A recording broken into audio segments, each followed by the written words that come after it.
जी अस्सलाम वालेकुम। 6 क्लास बच्चों, आज हम एक्सरसाइज 1.5 जो कि लास्ट टाइम हमने लास्ट लेक्चर में भी की है, क्वेश्चन नंबर 1 था। आज हम क्वेश्चन नंबर 2 स्टार्ट करेंगे इसका। इसमें है find the area of triangle whose the base is 9 and height is 5.4।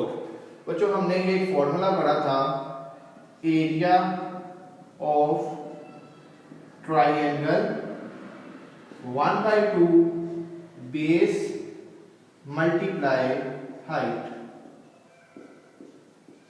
तो यही काम हमने यहां पे करना है। स्टार्ट करते हैं सॉल्यूशन। सबसे पहले हमें बेस गिवन है, given base 9m, height 5.4m। इसके साथ ही अब हमने एरिया ऑफ ट्राइंगल ये फाइंड करना है।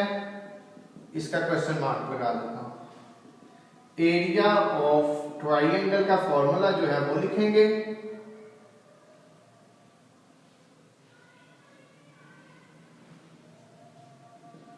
1/2 बेस मल्टीप्लाई हाइट। इसके साथ 1/2 बेस बच्चों आपके पास है 9m मल्टीप्लाई हाइट है 5.4m। जी अब आप इसको यहां पे कटिंग करना चाहें, कटिंग भी की जा सकती है। देखें कैसे, 2 1 2 2 4 2 2 4 1 कैरी पॉइंट आ गया, और यहाँ पे 14 हो गया 2 7, तो यहाँ से 2.7 9m मल्टीप्लाई 2.7m। यहाँ रबर किसका 2.7 9 मल्टीप्लाई 7 63, 9 मल्टीप्लाई बाय 2 18 और प्लस 6 किया तो यहाँ पे हमारे पास 24। 0.8 डिजिट के बाद है तो यहाँ पे आ जाएगा। तो यहाँ बच्चों आपका final answer 24.3 m square. m की यहाँ भी पावर 1 है, यहाँ भी, तो ये m स्क्वायर आ जाएगा। क्लियर है? देखें हमारे पास दो चीजें गिवन थी, base and height. Area find करना था, उसका formula 1/2 base multiply by height. तो देन हमने ये इसका आंसर निकाला है। ठीक है, इसके बाद हम इसका नेक्स्ट क्वेश्चन करते हैं। क्वेश्चन नंबर 3 है, a rectangular sandwich has the same height and base। मतलब अगर हमें हाइट या बेस को कोई भी एक गिवन हो जाए तो हम उसको सेकंड को कह सकते हैं कि ये भी वही है। अगर अभी आगे पढ़ते हैं, find the area of sandwich. ठीक है, if it's base is 7.4।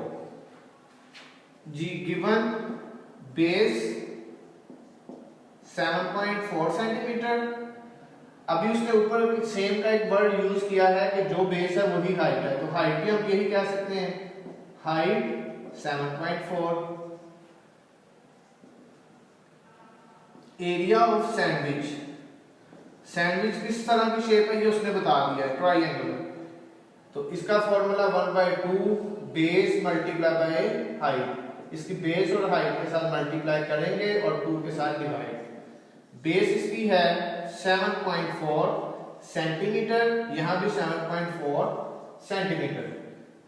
2 1 2 2 3 6 1 carry, तो यहां 7, तो 3.7 सेंटीमीटर मल्टीप्लाई 7.4 सेंटीमीटर। तो इसका जी रफवर्क हम करते हैं, 7.4 multiply 3.7, 7 multiply by 4 28, 2 carry, 7 7 49 and 2 add तो 51, 3 मल्टीप्लाई बाय 4 12 एंड 3 7 21, 1 ऐड किया तो 22, 8 3 7 2। पॉइंट्स देखें जी कितने डिजिट्स हैं, एक ये हो गया, सेकंड ये, तो यहाँ 27.38 सेंटीमीटर स्क्वायर। ये बच्चों इसका फाइनल आंसर है। ठीक है, इसने क्या किया है, उसने बताया है अ ट्रायंगुलर सैंडविच एक ट्राइंगल की शेप का सैंडविच है has the same height and base, और उसकी बेस और हाइट दोनों सेम है। फिर उसने कहा find the area of sandwich, area find करना है इसका। If it's base is 7.4 base है, height 7.4 centimetre, area of sandwich 1/2 base multiply by height. हमने कटिंग किया, यहाँ से कटिंग करने के साथ ही इनको मल्टीप्लाई किया है, मल्टीप्लाई ये रहा वर्क में, ठीक है। इसके बाद अभी क्वेश्चन नंबर 4 करते हैं हम जी। Question number 4, the base of a triangle shape clock is 28 centimetre and height is 32 centimeter. Find the area of the clock that it will be covered on the wall. Area of triangle base multiplied by height, ठीक है। अब इसके साथ ही यहां से solution इसका start, उसमें क्या है, सबसे पहले तो बेस 28 सेंटीमीटर गिवन है हमें, और हाइट इसकी 32 सेंटीमीटर। एरिया ऑफ क्लॉक हमने फाइंड करना है। एरिया ऑफ क्लॉक, यहां क्लॉक भी लिख सकते हैं, ट्राइंगल भी, क्योंकि उसने यहां पे हमें क्लियर किया है कि वो ट्राइंगल की शेप का है, ठीक है। ये ठीक, आप ये भी लिख सकते हैं area of triangle shape clock. तो area of clock base multiply by height, यहां से स्टूडेंट्स बेस हमारे पास 28 सेंटीमीटर एंड हाइट हमारे पास 32 सेंटीमीटर। अब कटिंग फिर 2 1 दा 2, 2 1 एंड 2 4, तो यहां से 48 सेंटीमीटर मल्टीप्लाई 32 सेंटीमीटर, इनको आपस में मल्टीप्लाई कर दें। 14 मल्टीप्लाई बाय 32, 8 2 12 एंड 3 1 दा 3 एंड 1 ऐड द 4, 8 4 4। तो यहां से आपका जो आंसर है वो आ गया 448 सेंटीमीटर स्क्वायर। ये आपने इसका भी ख्याल रखना है कि जब सेंटीमीटर सेंटीमीटर के साथ मल्टीप्लाई होगा तो वो सेंटीमीटर स्क्वायर हो जाएगा। आपने इस क्वेश्चन में क्या है, the base of a triangle shape clock, एक ट्रायंगल शेप क्लॉक है, is 28 centimetre and height is 32, base 28 ये लिखा हुआ है इसने, और हाइट इसने ये लिखा है 32 centimetre. Area of clock find करना था, क्लॉक है किस शेप का, ट्रायंगल का, इसलिए एरिया ऑफ ट्रायंगल वाला formula 1/2 base multiply by height, तो देन 448 सेंटीमीटर स्क्वायर। ये आपका इसका आंसर है। अभी हम इसके बाद क्वेश्चन नंबर 5 करते हैं। क्वेश्चन नंबर 5 में देखें, find the cost of levelling. अब कॉस्ट ऑफ लेवलिंग भी इसने फाइंड करने के लिए कह दिया। Of a triangle playground at the grade उसने क्या दिया है 25.5 पर square metre. The base of the playground is 88 m and height is 66 m। तो यहां बच्चों देखिए हमने करना क्या है, आप पहले बेस लिखेंगे, बेस आया यहां पे 88 मीटर। आप यहां बेस इस तरह भी लिख सकते हैं, बेस ऑफ अ प्लेग्राउंड, ठीक है। इस क्वेश्चन में मैं लिख देता हूं, आप जो बाकी अभी क्वेश्चंस किए हैं उनमें भी इस तरह लिखा जा सकता है, नहीं तो सिंपल भी आप लिख सकते हैं जी। Base of the playground 88 metre, उसके बाद है बेस हाइट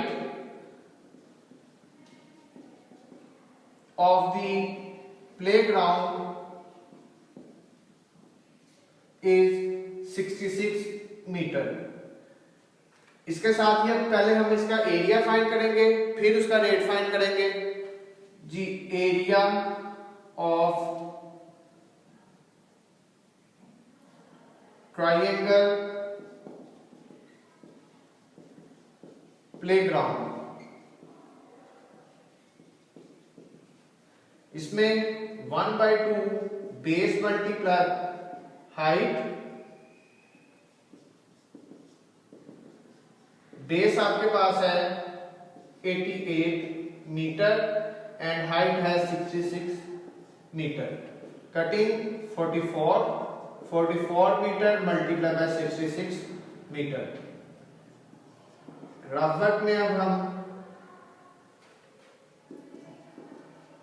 44 को 66 के साथ मल्टीप्लाई, 6 4 24, 2 कैरी एंड 2 26, 6 के साथ ये भी सेम आएगा 4092 2904 m स्क्वायर।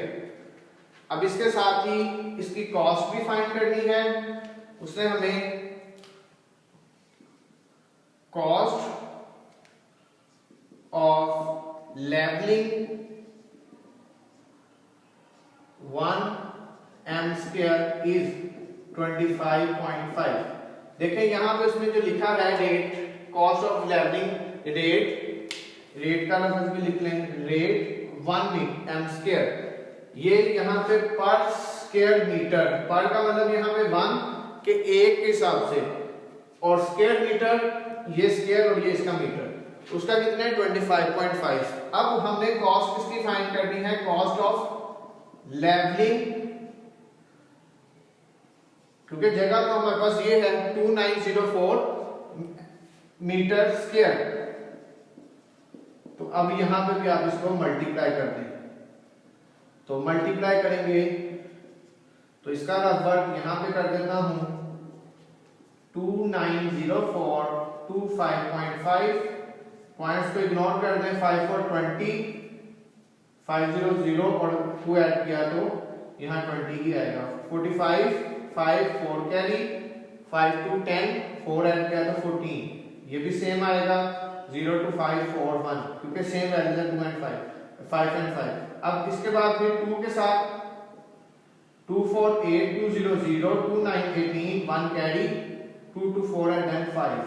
तो यहाँ बच्चों 0 2 15 1 कैरी 0 1 कैरी 8 और ये 14 1 कैरी, तो 5 + 1 6 6 + 1 तो 7, ये आया है। अब यहां से पॉइंट देखें, एक वैल्यू के बाद है तो यहां पॉइंट यहां पे आ जाएगा, तो आपकी जो कॉस्ट आएगी वो यहां से। अच्छा यहां पे बच्चों आपने ये इस चीज का भी ख्याल रखना है कि आपने इसके साथ यूनिट नहीं लगाना, क्योंकि जो भी प्राइस होगी, कॉस्ट जो भी है ये रुपीस में है, तो यहां पे आप लोग RS भी लिख सकते हैं, यहां भी RS क्योंकि रुपीस में हमें कॉस्ट बतानी है। तो यहाँ कितने 74054,052 रुपीज, ठीक है।